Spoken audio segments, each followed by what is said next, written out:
अस्सलाम वालेकुम dear students. New video जिसमें हम लोग करेंगे 6 से लेकर 10 तक न्यूमेरिकल्स।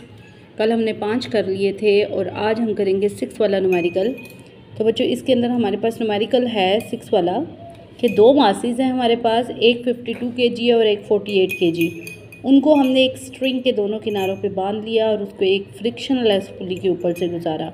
आपने टेंशन इन स्ट्रिंग और एक्सेलरेशन जो है वो मालूम करनी है, जबकि दोनों बॉडीज़ वर्टिकली मूव कर रहे हैं।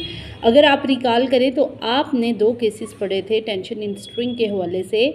तो एक में दोनों बॉडीज़ वर्टिकली मूव कर रही थी, एक में एक बॉडी वर्टिकल और एक हॉरिजॉन्टल थी। तो ये पहला केस है, उसमें हमने फार्मूलाज ड्राइव किए थे और उसको फार्मूलाज को हम यहाँ पे यूज़ करेंगे। डायग्राम से देखें तो बच्चों ये हमारे पास डायग्राम में मास 1 52 kg, मास 2 48 kg है और दोनों पुली के ऊपर से गुजर रहे हैं। ठीक है, वर्टिकली दोनों मूव कर रहे हैं। तो हमने इसका डाटा इस तरह से लिख लिया, मास 1 52 kg, मास 2 48 kg। जी की वैल्यू हमारे पास 10 है क्योंकि ग्रेविटी इन्वॉल्व हो रही है। ठीक है, हमें चाहिए क्या, टेंशन इन स्ट्रिंग और एक्सेलरेशन।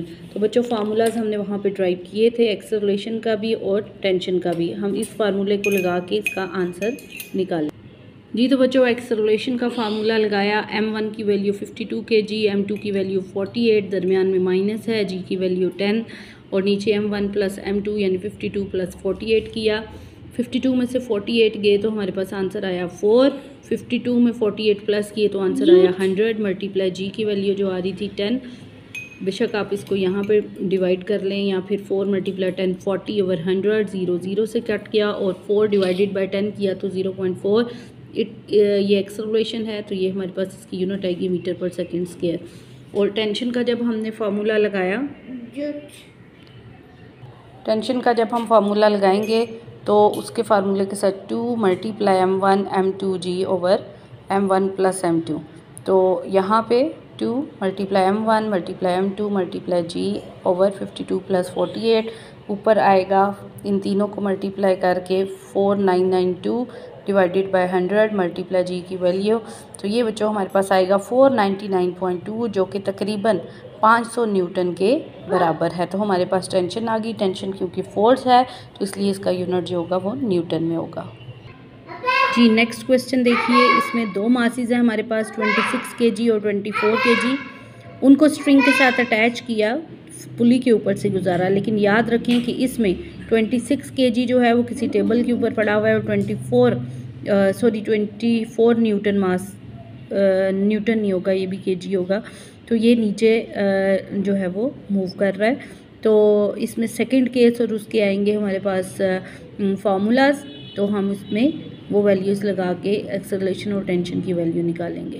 तो ये जी बच्चों, तो ये हमारे पास इसका सेटअप है। 26 kg जो है वो टेबल के ऊपर यानी हॉरिजॉन्टल उसकी डायरेक्शन में है और ये अमूदी डायरेक्शन में है 24 kg।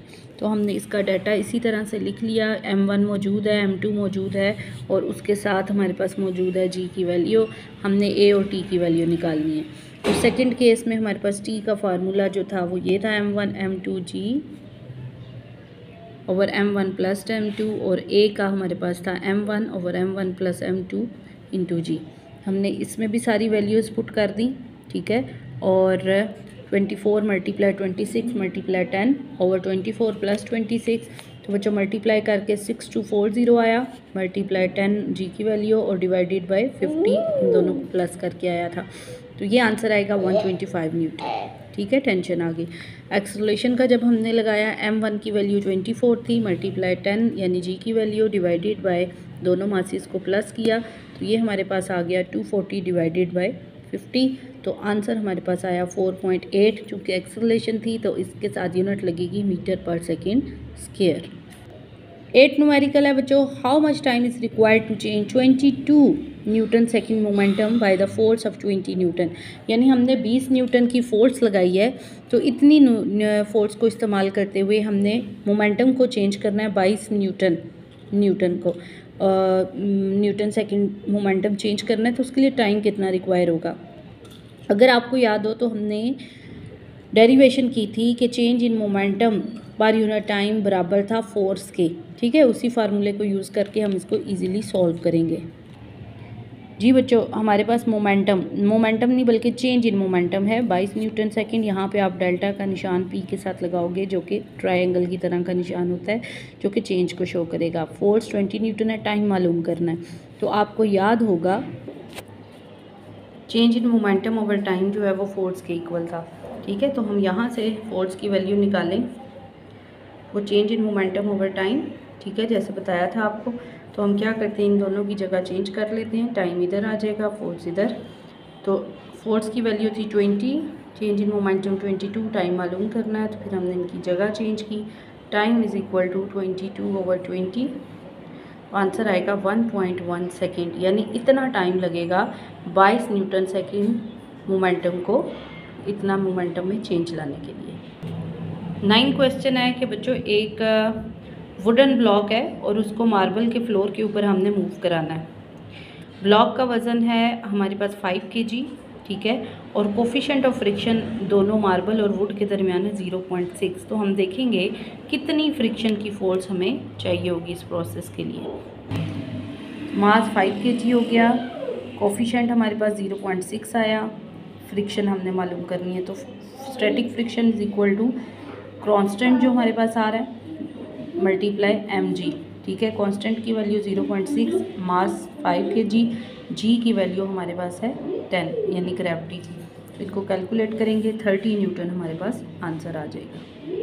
लास्ट न्यूमेरिकल है बच्चों आपके पास कि एक बॉडी का मास है 0.5 kg, उसको हमने एक सर्कल जिसका रेडियस है 50 सेंटीमीटर उसमें मूव कराना है। स्पीड हमने रखनी है 3 मीटर पर सेकेंड। तो हम देखेंगे कि इसको गोल घुमाने के लिए कितनी सेंट्रीपिटल फोर्स चाहिए। ये चीज़ ध्यान में रखनी है कि ये सेंटीमीटर में है। ठीक हो गया, अब हम इसको सॉल्व करते हैं।